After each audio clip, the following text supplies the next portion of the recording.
BSc part third, botany third paper, R L Sahariya government college Kaladera से मैं Chiranji Lal Parihar, associate professor botany. आज हम आपको डबल फर्टिलाइजेशन एंड एम्ब्रोजेनेसिस अर्थात द्विनिषेचन और भ्रूणोद्भव के बारे में अध्ययन करेंगे।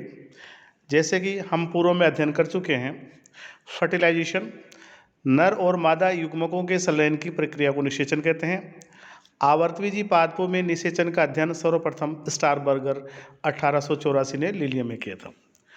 Double fertilization and triple fusion were discovered by S G. Nawaschin and Guignard in fritillaria and lilium, अर्थात फ्रिटिलेरिया और लिलियम में द्विनिषेचन और ट्रिपल फ्यूजन की खोज एस.जी. नावास्टिन ने की थी। डबल फर्टिलाइजेशन ये हम जानते हैं कि जो पोलन ट्यूब होती है, पोलन ट्यूब से मुक्त होने के पश्चात जो मेल गैमेट हैं दो होते हैं। पहला जो नर युग्मक होता है, पहला मेल गैमेट एग सेल के साथ संलयित होता है, अतः इसे ट्रू फर्टिलाइजेशन कहते हैं या इसे सत्य निषेचन कहा जाता है। ट्रू फर्टिलाइजेशन से डिप्लॉइड युग्मनज अर्थात जाइगोट का निर्माण होता है। अतः सत्य निषेचन बराबर नर युग्मक प्लस अंडकोशिका इक्वल टू जाइगोट। एवं परागनली में जो दूसरा मेल गैमेट होता है वो दोनों ध्रुवीय केंद्रकों से संलयित होकर प्राइमरी एंडोस्पर्म सेल अर्थात त्रिगुणित प्राथमिक भ्रूणपोष कोशिका का निर्माण करता है। इसे ट्रिपल फ्यूजन कहते हैं, इसे त्रिक संलयन कहते हैं। अतः त्रिक संलयन नर युग्मक प्लस ध्रुवीय केंद्रक इक्वल टू प्राथमिक भ्रूणपोष कोशिका। अतः पोलन ट्यूब में उपस्थित दोनों नर केंद्रक ही नर युग्मक की तरह कार्य करते हैं और भ्रूणकोश में पहुंचने के बाद इनमें एक नर युग्मक वास्तविक मादा यानी जो फीमेल गैमेटोफाइटा अर्थात एग सेल से अंदर प्रवेश करके उसके साथ संलयित हो जाता है। यही क्रिया वास्तविक संलयन या सिंगमी कहलाती है। इस क्रिया को फर्टिलाइजेशन भी कहते हैं। दूसरी ओर दूसरा नर युग्मक दो ध्रुवीय केंद्रों द्वारा बने द्वितीय केंद्रक की ओर पहुंचकर उसे निषेचित करता है। यह क्रिया ट्रिपल फ्यूजन कहलाती है। अतः यहाँ एक ही प्रकार के भ्रूणकोश में दो प्रकार के संलयन या फ्यूजन होते हैं। अतः इस कारण से यह क्रिया डबल फर्टिलाइजेशन कहलाती है या द्विनिषेचन कहलाती है। समस्त एंजियोस्पर्म पौधों में निषेचन की क्रिया दो बार अर्थात दोहरा निषेचन होने के कारण ही यह क्रिया द्विनिषेचन कहलाती है। अतः एक नर युग्मक केंद्रक और एक अंडकोशिका के संलयन के फलस्वरूप जाइगोट बनता है। यही जाइगोट आगे चलकर एम्ब्रियो का फॉर्मेशन करता है। जाइगोट से भ्रूण बनने की जो प्रक्रिया है वो भ्रूणोद्भव कहलाती है या एम्ब्रोजेनेसिस कहलाती है। द्वितीय केंद्रक तथा एक नर केंद्रक के संलयन से भ्रूणकोश या एंडोस्पर्म न्यूक्लियस बनता है। ये जो ट्रिप्लोइड होता है और आगे चलकर एंडोस्पर्म का फॉर्मेशन करता है या एंडोस्पर्म का या भ्रूणपोष का निर्माण करता है। ये हम आपको एक चित्र दिखा रहे हैं, इसमें हम दिखाएंगे फर्टिलाइजेशन। देखिए आप, ये पोलन ट्यूब है अर्थात मेल गैमेट होते हैं या जो प्राकण होते हैं वो पोलिनेशन के द्वारा किसी स्टिग्मा पर पहुंच जाते हैं, फीमेल रिप्रोडक्टिव पार्ट्स पर, और पोलन ट्यूब बना करके जर्मिनेट होते हैं। इसमें दो मेल गैमेट्स होते हैं, दो नर युग्मक होते हैं, दो स्पर्म होते हैं, इनको दो मेल गैमेट कहा जाता है। और इसी तरह हम फीमेल गैमेटों की बात करते हैं तो एट एम्ब्रोनिक जो स्टेज अवस्था होती है भ्रूणकोश की, इसके अंतर्गत आप ये देखिए, ये आपकी एक सेल है और ये आपके पोलर न्यूक्लियाई हैं, दो जो सेंट्रल सेल होती हैं। फर्टिलाइजेशन के अंतर्गत इनमें से जो एक केंद्रक है वो एग सेल के साथ में संयुक्त होगा, जबकि दूसरा पोलर न्यूक्लियाई के साथ में निषेचित होगा। हम ये देखते हैं कि पहला जो निषेचन है अर्थात in angiosperm there is a double fertilization, the egg nucleus is fertilized by the one sperm and the polar nucleus is fertilized by the another sperm. यहाँ हम देखेंगे तो पहला जो एक था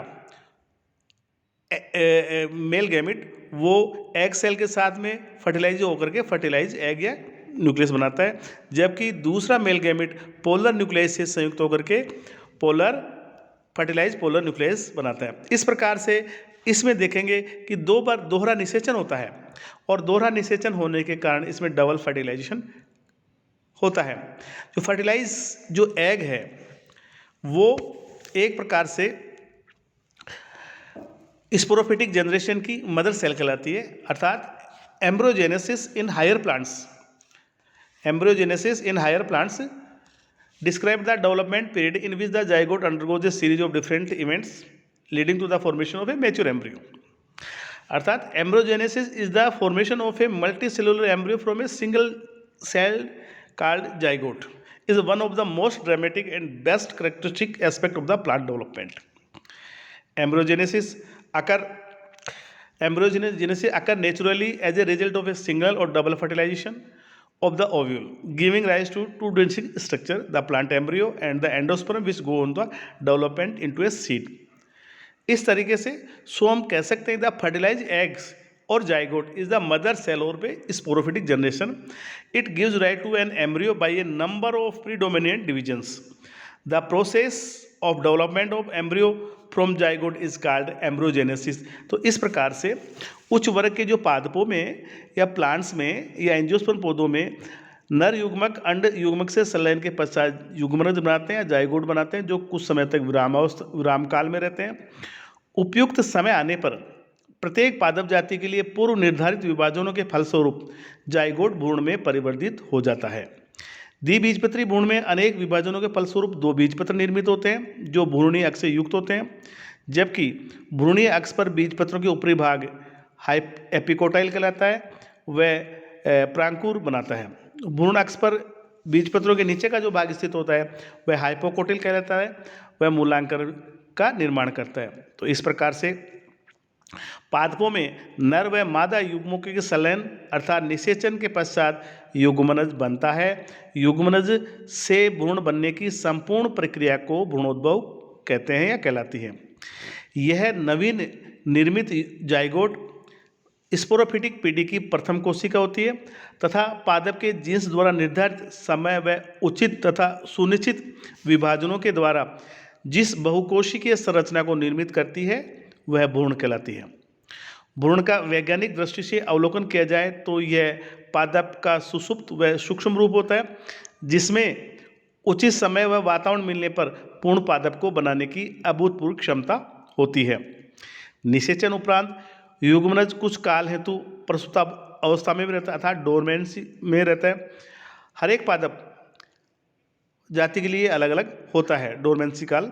वैज्ञानिकों ने शोध के उपरांत ये सिद्ध किया है कि जिन पादपों का भ्रूणकोश सेलुलर या कोशिकीय होता है उनका विश्राम काल छोटा, किंतु केंद्रकीय प्रकार के जो भ्रूणकोश वाले पादपों में डोरमेंसी लंबी होती है. प्राथमिक भ्रूण कोशिका में कोई विश्राम अवस्था नहीं पाई जाती है, अतः त्रिसंयोजन होने के तुरंत बाद ही यह विभाजित होना शुरू कर देती है. भ्रूण की आरंभ की विकासीय अवस्थाओं के आधार पर द्विबीजपत्री व एक बीजपत्री भ्रूण में अंतर करना कठिन होता है क्योंकि एक ही समय तक दोनों की परिवर्तन अवस्थाएं लगभग समान होती हैं. हालांकि कुछ विभाजनों के पश्चात इनमें स्पष्ट अंतर दिखाई पड़ते हैं, अतः दोनों का वर्णन अलग अलग ही करते हैं. अतः विकसित होते हुए भ्रूण को पोषण एंडोस्पर्म द्वारा प्राप्त होता है. अतः यह पाया गया कि निषेचन के पश्चात भ्रूणपोष का केंद्र शीघ्र ही विभाजन क्रिया आरंभ कर देता है ताकि जैसे ही भ्रूण कोशिकाएं विभाजित होना शुरू करें भ्रूण को पोषण प्राप्त करने में कोई कठिनाई प्राप्त नहीं हो, वह भ्रूण का विकास अबाध गति से लगातार चलता रहे. इसी तरीके से निषेचन पश्चात कुछ ये देखा गया कि कई जो प्लांट्स हैं जैसे थियोब्रोमा कैकोया में निषेचन के पश्चात जो जाइगोट है उसमें विभाजन 14-15 दिन पश्चात होता है, जबकि इसके इसी पौधे में जो भ्रूणपोष का जो केंद्र का विभाजन है वो 4 या 5 दिन पश्चात शुरू हो जाता है. जबकि एक प्लांट क्रिपिस कैपिलरिस में 5 से 10 घंटों के बाद भी जाइगोट में विभाजन प्रारंभ हो जाता है, जबकि इसी पौधे में एम्ब्रियोसेक में एंडोस्पर्म का जो केंद्र का विभाजन है वो निषेचन के 4 से 7 घंटों के बाद ही शुरू हो जाता है. अतः एक बीजपत्री भ्रूण अर्थात मक्का में भ्रूणीय अक्ष के अलावा ढालनुमा बीजपत्र स्कूटोलंबी पाया जाता है. भ्रूणीय अक्ष में प्रांकुर व मूलांकुर पाए जाते हैं. प्रांकुर पार्श्व में स्थित रहता है, वह कोलियोपटाइल द्वारा आवृत रहता है. मूलांकर मूलावरण से घिरा रहता है जो कोलियोराइजा कहलाता है. दृढ़ निषेचन का महत्व, सिग्निफिकेंस ऑफ डबल फर्टिलाइजेशन. नर केंद्रक मध्य में स्थित ध्रुवीय केंद्र के साथ संलयित होकर भ्रूणपोष आरंभिक अर्थात एंडोस्पर्म इनिशियल का निर्माण करता है. भ्रूणपोष आरंभिक निरंतर सुमसूत्री विभाजित होकर वृद्धि करते हुए भ्रूण के लिए पोषण प्रदान करने का महत्वपूर्ण कार्य करती है। वैज्ञानिकों का मत है कि अधिकतर सत्य युग्मन से पूर्व त्रिसंलयन द्वारा निर्मित कोशिकाएं भ्रूण के लिए पोषक पदार्थ उपलब्ध करवाती हैं, क्योंकि ये देखा गया है कि जिन पादप जातियों में भ्रूणकोष अल्प विकसित अथवा अविकसित अथवा अनुपस्थित है, उसी जाति के बीजों की जीवन क्षमता बहुत कम होती है अथवा कई बार वे बीज पूर्णतः विकसित नहीं हो पाते हैं तथा ऐसी पादप जातियों को प्रजनन के लिए कायिक जनन की सहायता लेनी पड़ती है अथवा टिश्यू कल्चर द्वारा इन्हें परिवर्धित किया जाता है। भ्रूण को पोषण देने हेतु पोडोस्टेमेसी में चूंकि सत्य भ्रूणकोष नहीं बनता, अतः आभासी भ्रूणकोष बनता है जो भ्रूण को पोषण प्रदान करता है।